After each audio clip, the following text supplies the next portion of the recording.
안녕하십니까. 이영돈의 굿모닝 LA 8월 6일 순서 시작하겠습니다. 오늘은 먼저 2차 경기 부양안 업데이트된 소식부터 전하면서 하겠습니다. 연방의회 민주당과 백악관이 연방특별실업수당 연장을 포함한 추가 경기 부양안 협의안을 이번 주 내로 도출하기로 합의하고 빠르면 다음 주 초까지 이를 통과시킬 것으로 보인다고 워싱턴 포스트하고 포브스가 오늘 보도를 했습니다. 트럼프 대통령은 어제 팍스뉴스 인터뷰에서 연방 실업수당 연장이 필요하다는 데 동의하면서 대신 실직자들이 그 액수 때문에 직장 복귀를 꺼리지 않도록 해야 한다고 밝혔는데요. 이와 관련해서 밋 람니 등 3명의 공화당 상원 의원들은 오늘 연방 실업수당을 주당 400에서 500달러 선에서 주정부가 선택하도록 하는 방안을 추가로 제시했다고 전했습니다. 민주당과 백악관 사이에 현재 핵심 쟁점 사항들에 대해서 이견이 여전히 존재하고 있는데 어쨌든 다음 주부터는 연방의회가 한 달간 휴회 기간을 앞두고 있어서 일단 협의안을 이번 주 내로 도출하자는 시안에 대한 합의가 이루어져 있어서 빠르면 7일 금요일이죠. 늦어도 9일 일요일 이전에는 백악관, 공화당, 민주당 등 3자 합의가 이루어질 것으로 전망된다고 포브스는 전했습니다. 다시 한번 말씀드립니다만 이건 결정된 사항이 아니라는 거 참고하시고요.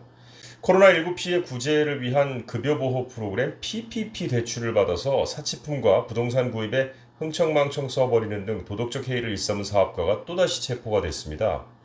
연방검찰은 텍사스주 휴스턴에 거주하는 리 프라이스 3세를 금융사기 등 4개 혐의로 체포했는데 이 프라이스는 허위 서류를 제출해서 160만 달러의 PPP 대출을 받은 뒤에 사치품과 부동산 구매에 쓰는 등 사적으로 유용한 혐의를 받고 있습니다. 이에 앞서서 지난달 27일에는 플로리다주의 한 20대 사업가가 서류를 위조해서 400만 달러의 PPP 지원금을 후원받아서 금융사기 혐의로 기소되기도 했는데요. 네, 연방 돈으로 이렇게 잘못 사용하게 되면 중범죄에 해당된다는 거 잊지 말아야 하겠습니다.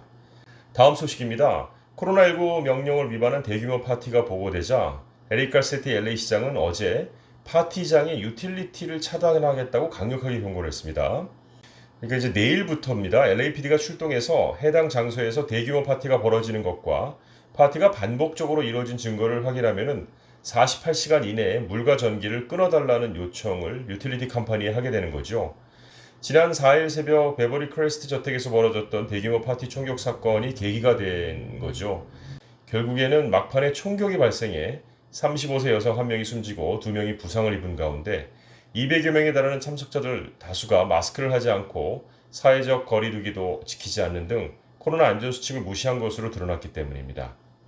자신의 집에서 사적으로 여는 파티를 하더라도 가족 이외의 외부인이 참석하는 경우에는 참석자와 주최자 모두 형사처벌을 가능케 하는 LA 카운티 보건당국의 강력한 행정명령이 발동이 또 됐습니다. 이곳 캘리포니아에서요, 코로나19 검사 수치를 집계하는 전자 시스템이 고장이 나서 일부 보건당국 관계자들이 숫자 거부로 결과를 집계했던 것으로 나타났습니다.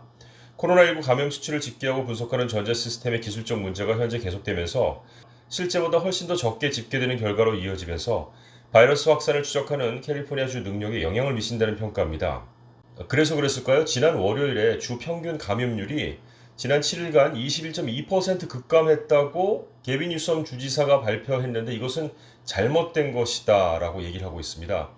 이에 대해 시스템이 언제 다시 정상 작동될지는 알 수 없는 상황이라고 얘기했습니다. LA타임스는 부정확한 검사 결과 집계가 팬데믹의 대응 절차를 정하는 보건국에는 결정적인 역할을 할 뿐만 아니라 주민들에게 잘못된 인식을 심어줄 수 있다고 지적했습니다. 근데 이 코로나19 바이러스가 정말 무서운 게요. 미국만이 문제가 아니라 전 세계의 누적 확진자가 1,900만 명을 넘어선 상황입니다. 확진자가 최근 들어서 4일에 100만 명씩 늘어나는 가파른 확산세를 보이고 있는데요. 중국 우한에서 정체불명의 폐렴이 WHO에 보고된 작년 12월 31일 이후 7개월여 만이라는 겁니다.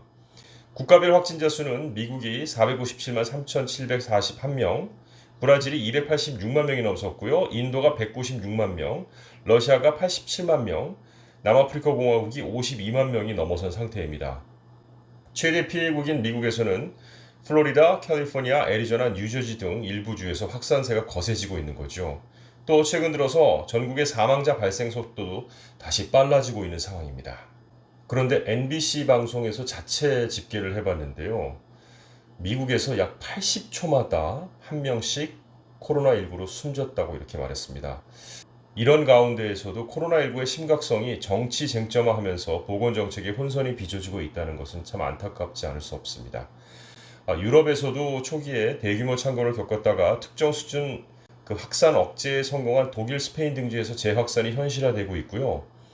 일본에서도 최근 4월 연속으로 하루 신규 확진자가 1000명대를 기록해서 우려가 커지고 있는 상황입니다. 다시 로컬로 잠깐 돌아오면요. USC에서 45명의 코로나 바이러스 확진자 가운데 한 3개 정도 동아리 활동이 연계돼서 발생했다고 LA 카운티 보건 고위 관계자가 어제 밝혔는데요. 바바라 페로 공공보건국장은 이번 USC에서의 45명 발병은 카운티 내 대학 중에서 가장 큰 규모라고 말했습니다. 또 보건국장은 현재 UCLA에서 다수의 풋볼 선수들이 캠퍼스로 복귀해서 양성 반응을 보인 후 별도의 감염이 조사 중이라고 밝히기도 했습니다. 자, 이런 가운데 어제 보고된 2,300건 이상의 신규 감염자 가운데 60%가 18세에서 49세 사이입니다. 대학생 자녀들이 있으신 부모님들, 젊은 자녀들이 있으신 부모님들 더욱더 주의할 것을 좀 당부해야겠습니다. 네, 끝으로 같은 팩트를 놓고도 어떤 시각으로 바라보느냐에 따라서는 헤드라인이 매우 달라질 수도 있겠구나 하는 생각을 한 뉴스가 있는데요. 이런 겁니다. 첫 번째 헤드라인, 주 600달러의 연방정부 지급이 만료된 후에 120만 명이 실업자 지원을 요청함. 이런 게 있고요.